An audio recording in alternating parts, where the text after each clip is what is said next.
Hey guys, today I'm going to show you something a little bit different here. This is my Hammond organ, as all of you have seen my earlier videos on this organ. But I'm going to talk a little bit about the Hammond history here.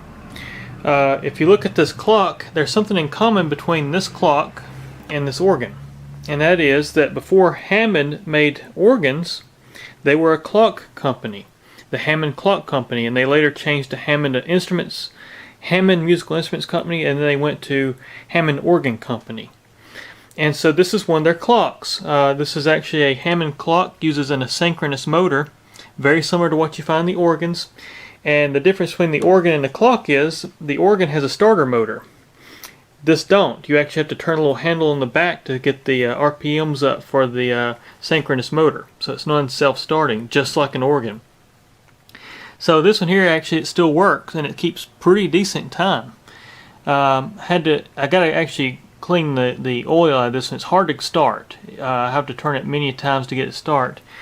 If you look at the back of it here, you can see that it says Hammond Clock Company right there. But I'm going to go a step further. So you've heard me talk about Tonewheel generators, and I've got a video on Tonewheel generators which I will post in the link to this video, so those that don't know what I'm talking about Tonewheels, you'll get to see that. I'm going to show you what's inside one of these clocks. Be back in a second. Okay, so I got this clock all opened up here, so you can kind of see what's inside one of these. This is the second clock that came with that one. I bought these as a set, both of them as non-working units. The other one, as you saw earlier, it kind of works. Real hard to get started because of the same problem this one has, but this one here was, I would say, at least 2 times worse as far as the tightness in all the gears in the motor. So I've completely disassembled this one, so you can kind of see what makes this thing up. I didn't pull the gear sets out of this one that actually makes it the clock, because that's kind of pointless. But basically what we have here is we have the clock. This is the actual faceplate here. These are all the gears like you'd find in a normal wind-up clock, you know, pretty much for the most part. The difference being that you got this little handle you push in, and this is how you would start the clock. So you push this in right here. Let's see if I can get some lighting here, and you can see it falls in place. Let me zoom in. Maybe that'll work. So yeah, you can see how that gear pulls out, goes in. That's how you'd actually start the motor. And you can see that the hand, when I turn this crank, it turns pretty fast. So that's it. And then you also got your set. This is your time set control. We actually set the time. This is just a start, pushes in, and this is your time set. But if you look at the back of this thing, this is where it gets interesting. And this is kind of what makes it a little bit different. Yeah, so you got a transformer here, and this converts 120 volts down to the plate voltage here. And you got these 2 plates that come off this transformer. Now this is where it gets really interesting, because this is just how it gets the power for the motor. This is it. This is how it converts the voltage down. This is the motor, and actually it's a sealed motor, meaning there is no physical wires, there's nothing going to it. So what it does is it uses inductance from these 2 plates to drive this motor. And of course you can see what was wrong with this one. Sorry for the train outside. You can see what was wrong with this one is you can see it was oil filled. So this motor actually had oil in it. But this motor is so old that this oil has turned to just like a grease, and it's just nasty. And so it actually caused this motor to get tight and it won't run. So that was the issue with this one. And basically the construction of this motor is it sits inside this housing like so, and it's actually got crimped edges and it's soldered together. And so that actually fill it with oil, and then you know, it'd be all closed up.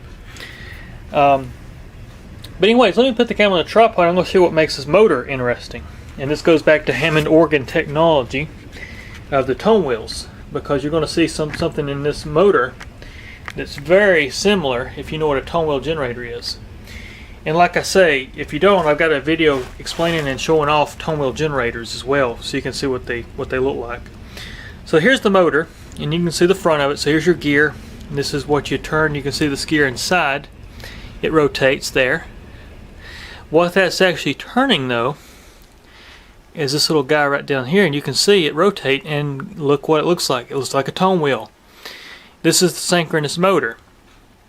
And so that would be like the equivalent of like a stator or a rotor, I guess you could call them. I'm not real familiar with all the terms here, but basically you have that rotates, and that's what's actually built very similar to a Tonewheel. So what you have here is you have the wheel, and you see these two. Let me get my pick here and I'll show you. You see these two pieces of metal on each side of this wheel, or the motor. This is actually what the inductance from that transformer goes into, and it creates an electromagnetic field in here and excites that motor right there.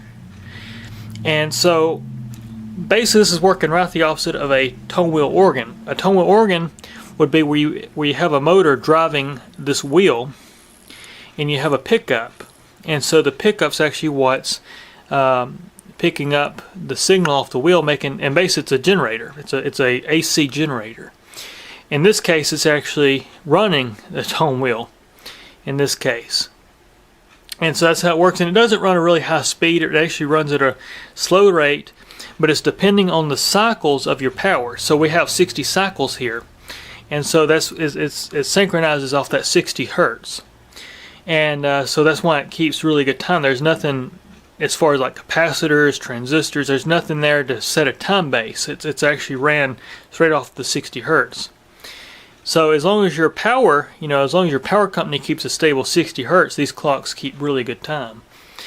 But anyways, that's what's inside one of these things. Now, something I did find out after I took this thing apart and started dissecting it, is that if you have one of these motors and it will not run for the same reasons it's gummed up, I did find this out, is that if you look right here in this case, this is the bottom case of the motor, you'll see this little spot right here that's got a solder in it. It's got like a little solder, it's been closed up with solder. Well, inside here there's a spout, and that's actually how they put the oil in it. So this would be all sealed, basically sealed together, and then they would open this up and put the oil in, and that's how they did it. So if you have one of these that's not running, you could actually probably desolder that spout and flush these out real good with like I don't know really what would be a good thing to clean it with. You could probably use something pretty aggressive, I mean, I wouldn't want to do anything too crazy, but flush it out real good, and you could probably put fresh oil in it, and you'd probably have no problems with it. But this one here, I took apart just simply because I was curious what was in it, and what made it up. So this one may have dedicated its life to this. But what we have on the back cover here, this is what the back cover says. It says 60 cycles Hammond motor, and it's lot number 1042, if that means anything to you clock people out there. And so that's the motor. Now, not all Hammond clocks had a sealed motor, I found out, because I've actually got a Hammond alarm clock I bought just a few days ago, and the motor's all exposed in it. It's actually all made, it's not inside any kind of little casting like this one is. The motor's actually just straight off the transformer, and it just sits there and runs openly. Where this one here was sealed. I'm guessing the sealed motors were probably more, either these were earlier, so they were trying to protect what was inside of them, or they were made for more, trying to think of the word, more crucial places of accuracy. Perhaps maybe they I know the military would use these clocks too. The military would use them. I think the mail service would use them because they held such good time. And the only issue they had was if you lost power, they'd quit, and so you had to restart them. But I think actually the military ones would self-start, if I'm not mistaken. Don't know a whole lot about it. I'm still new to these myself. But anyways, that's kind of how these work. I will show you too that when we put the motor on the plate here, I'll just kind of show you how this thing looks. Let me get it lined up here. Yeah, so now we got the motor all lined up here in the gears. So basically it'd set something like this right here. Of course it'd have that back cover on it, and then you'd have this basically this brace here that would go across it and hold all that in place. So that would hold your motor, and of course you can see there's a big gap there because this is open right now. But that's what would hold the motor in place. But you can see the interaction between these two plates and the two plates inside the motor there. and that's how it get power. But once again, if I push in on the start, you can see I can rotate the motor all right there from the start, and that's how that all works. And it's really tight. I mean, like even turning it right here, I can tell it's just really tight. There's a lot of resistance in it, which is why I don't run. But anyways, guys, I just thought some of you might find this history interesting. For you clock enthusiasts as well as your Hammond organ enthusiast, kind of a look at what actually was before the Hammond organ, and using some of the same technology that we see in the Hammond organ. So just a really interesting piece there. But anyways, guys, just wanted to share that with you. Hope you found this interesting. You know, if you have any other comments or know more than I do, because I really don't know that much about, you know, these clocks. I know just a little bit, just from what I've experimented with here. Feel free to share anything you have. I always enjoy your comments, and appreciate you guys watching. Take care.